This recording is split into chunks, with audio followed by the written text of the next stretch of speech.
charged with voyeurism again. I mean, it's sad and shocking and appalling. The accused has already served time in prison. The mother of a man killed by police speaks out. There is no reason for that police officer to use his firearm. As the officer faces murder charges. And exercise and cancer. It's very important that they are here to guide us to do the exercises that are good for us individually. A local study looks closer at the benefits of working out.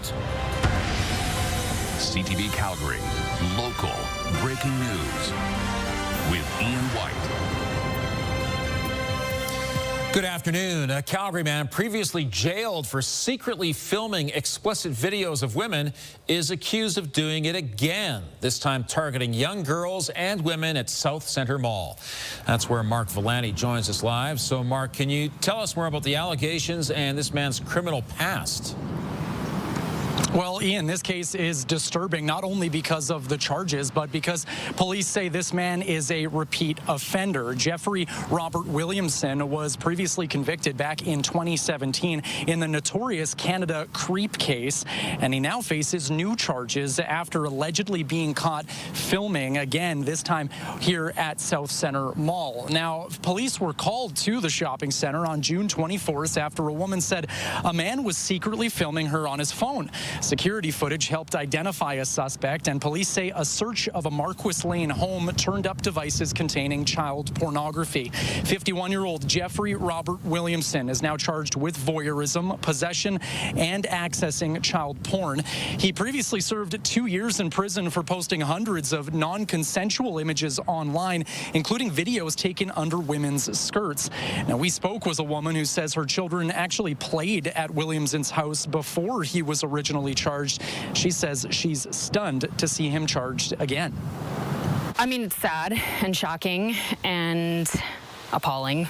I mean, these poor people that are, being victimized by this gentleman who clearly can't get it together. So that's really unfortunate. That's even more upsetting as a parent, that somebody could be doing this when you're just enjoying time with your kids somewhere, is really disturbing. Now, it is legal to film somebody in public that is fully clothed, but voyeurism is actually different. It's the secret recording of someone for a sexual purpose without their consent. Police say that these crimes, they often go unreported, and that they encourage anybody who's experienced an incident like this to come forward and report it. Investigators are also working with South Centre Mall right now, making sure that security is extra here for shoppers. Meanwhile, Williamson is expected in court tomorrow. Ian. Thank you, Mark. The mother of a man shot and killed by police 2 years ago is thankful a Calgary police officer has been charged, but remains skeptical about the judicial process moving forward. Lena Wildman's 2 sons were inside a stolen cube van that was being driven erratically in a slow-speed pursuit on Memorial Drive. Levon Fox and his brother Dennis Wildman were in the van. Fox was shot and killed by police, and Wildman was taken into custody. A third man, the driver, was also shot and killed by police. Yesterday, 51-year-old Constable Craig Stoddard, a 15-year member of the service, was charged with 2 counts of second-degree murder in the deaths. That whole incident could have been handled differently.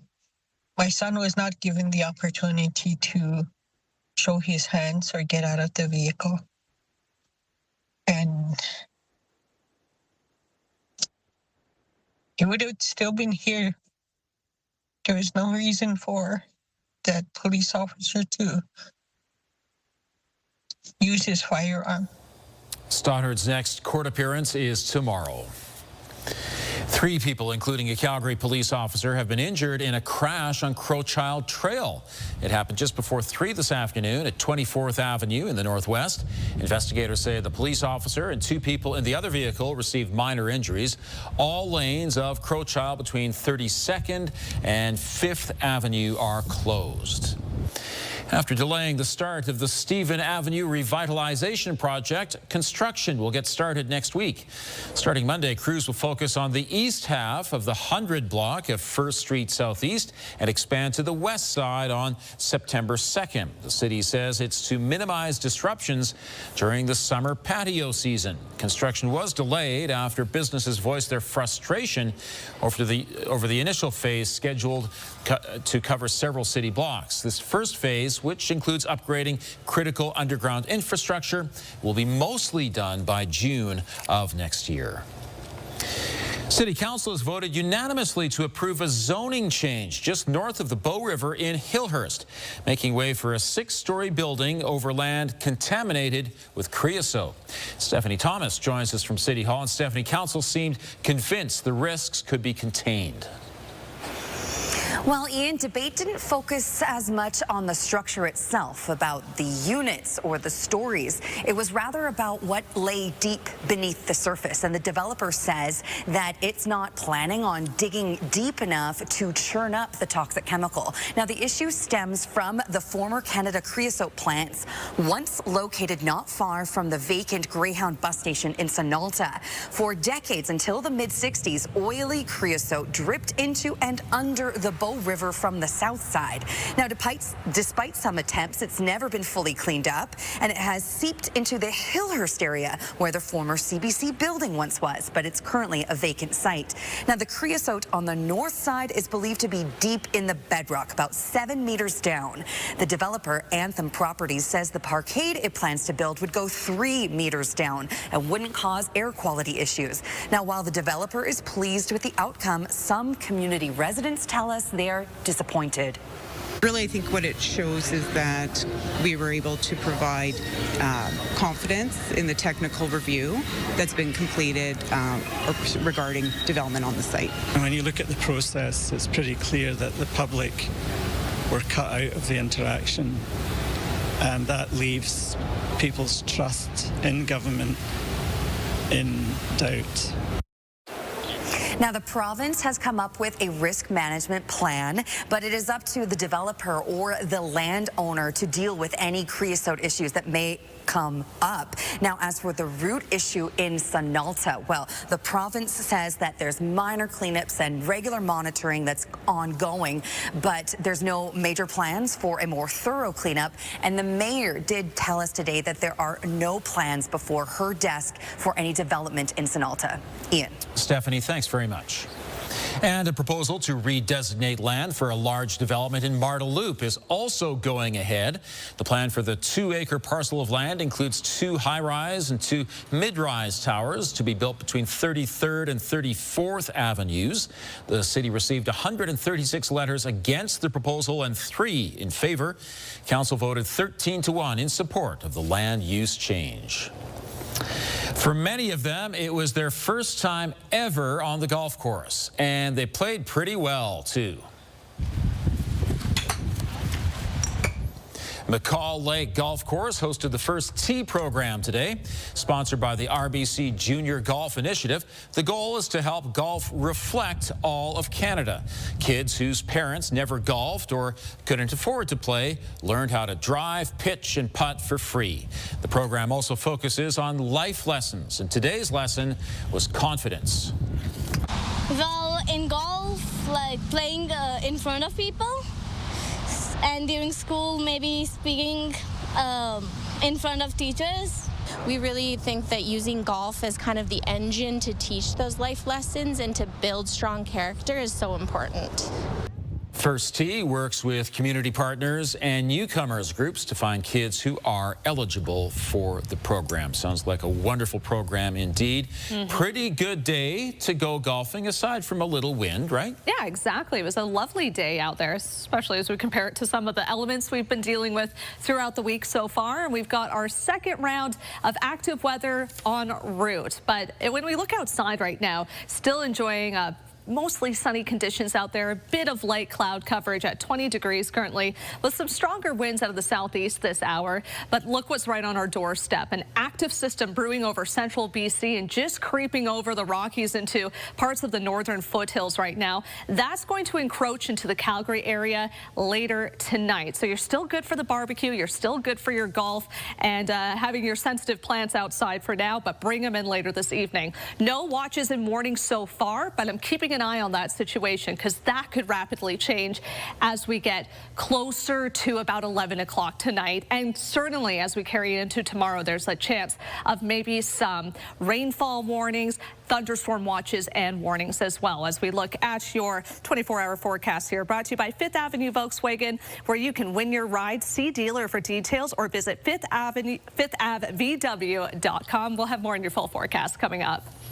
Thank you, Gina. They may not feel like exercising, but it might be good for them. Still to come, the research into cancer and exercise. And a first ever summer camp in Calgary, embracing kids who live with a stutter. Also, if you have a news tip for us, text us at 10400.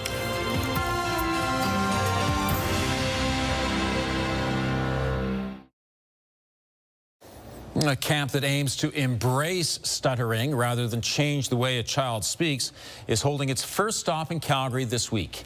Camp Dream, Speak, Live is welcoming 17 children in the city, and the camp is free. Today's agenda included a parade through Fish Creek Park and public speaking lessons.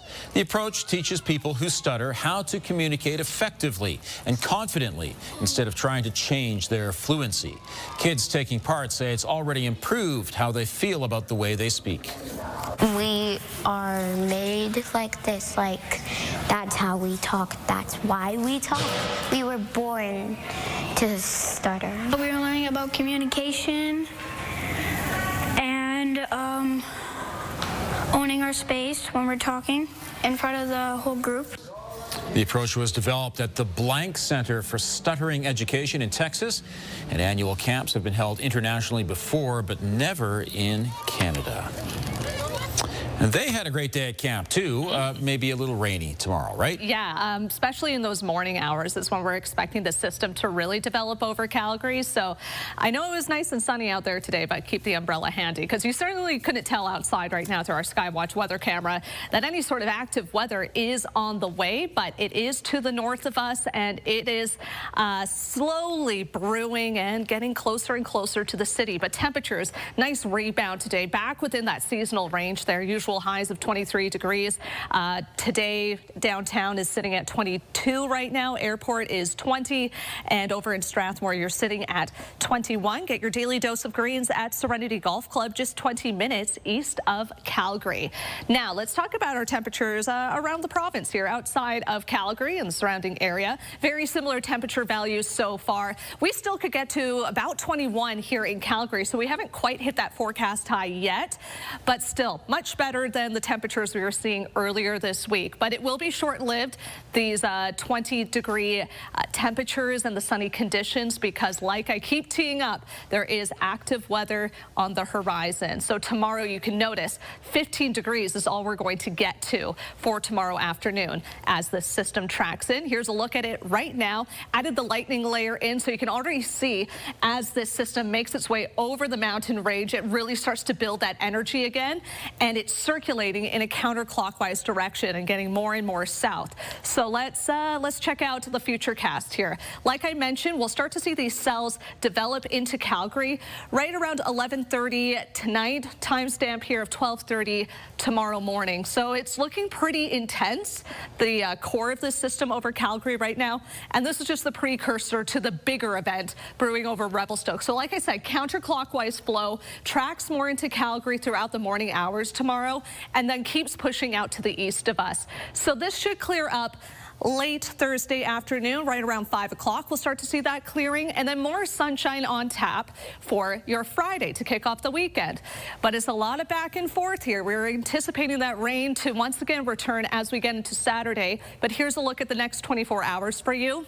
that uptick at 11 o'clock tonight in those showers, and then it returns once again right around your morning commute tomorrow. If you have to head outside, it likely will impact the roads out there. That rain, Banff, a little bit of an earlier start on the rain tomorrow and a little less intense for Lethbridge, but it'll start later in the morning. So here's your regional forecast. Like I said, bit of a rainstorm sandwich for Thursday and Saturday, and in between you get some sunshine on Friday there. So take the breathers while you can, but keep that umbrella handy, especially as we get into tomorrow, Saturday, and Sunday.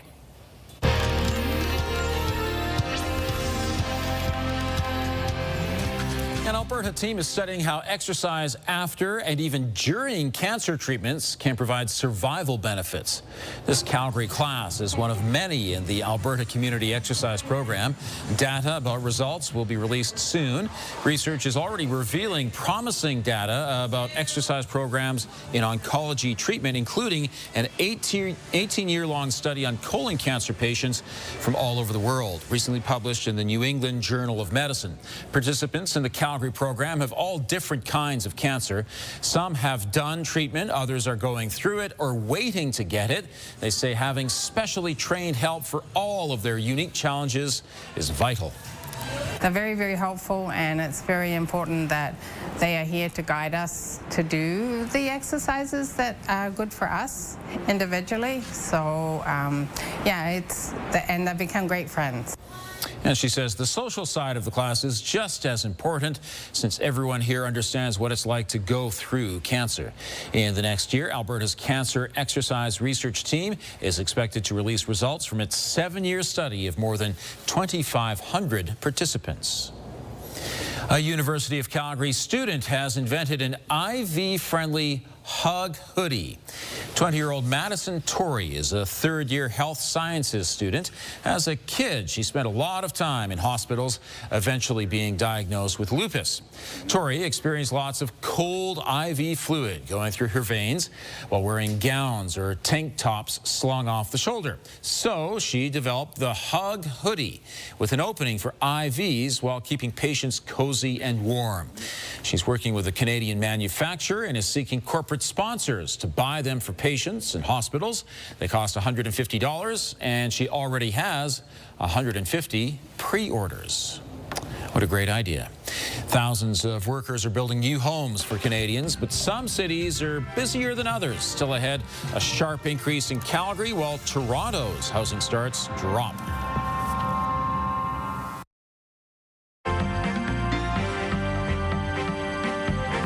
Minister Mark Carney takes action to protect Canada's steel industry. Joining me is Faisal Karmali, Portfolio Manager with the Popwich Karmali Advisory Group. And Faisal, Carney was in Hamilton to crack down on steel imports. Yeah, let's give the overall scope of why this is so important to the steel industry. About half of their output goes out for export, of which all of that prior to March's announcement from Donald Trump all went to the United States.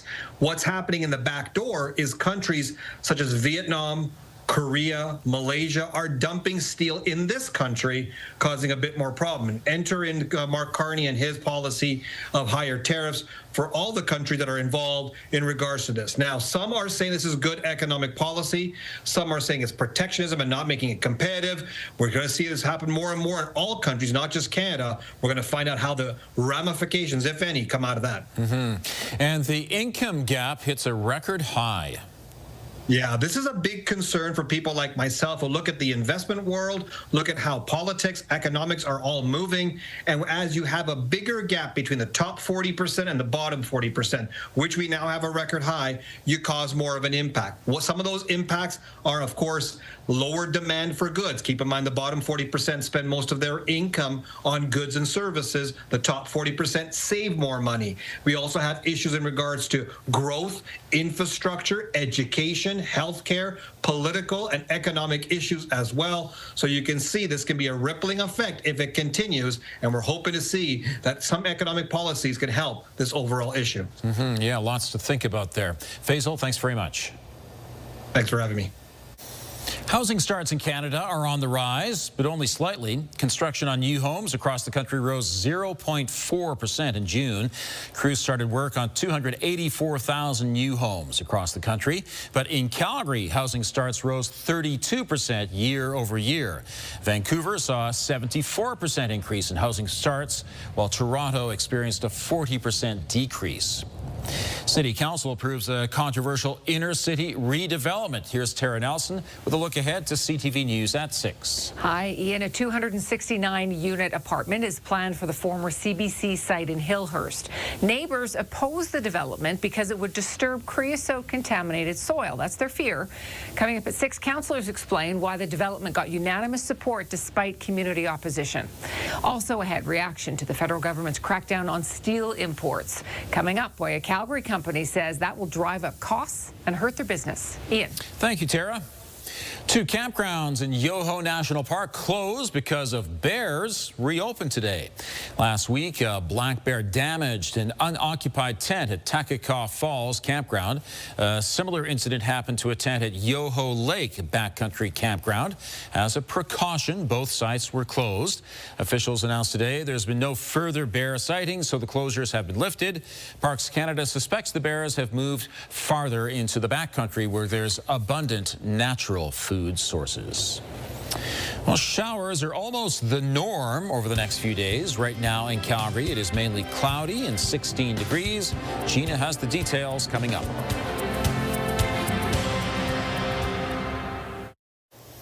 So, Gina, by tomorrow morning, things will start to get a little damp around here, yeah, right? and a soggy start to the day for sure. It could start as early as this evening, actually, but we're holding on to the sunshine right now. Temperature out there is 20 degrees. En route for a 21-degree high that will hopefully hit during the 6 o'clock hour there. But as we look ahead to the next 3 days, I said in the last hit there, a bit of a rainstorm sandwich, if you will. For Thursday, we see that instability work its way in the morning, could bring anywhere from 10 to 20 millimeters. Back into some sunshine for Friday, and then we got more instability on tap for Saturday. Thank you, Gina. Canadian music legend Oscar Peterson is being featured at the National Music Centre.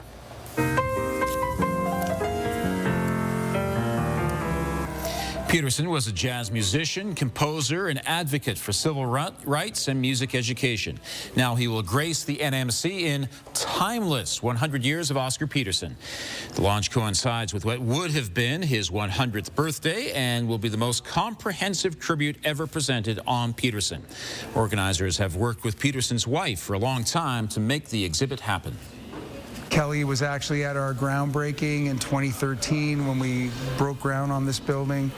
She has donated and loaned items that belong to Oscar. And when his 100th anniversary was coming, which is this year, August 15th in particular, we shared the idea to her that we would like to do an exhibition to commemorate his 100th anniversary. Timeless 100 Years of Oscar Peterson runs at Studio Bell until July of next year. Looks like a great exhibit. Thank you for joining us. Now here's the early edition of the CTV National News.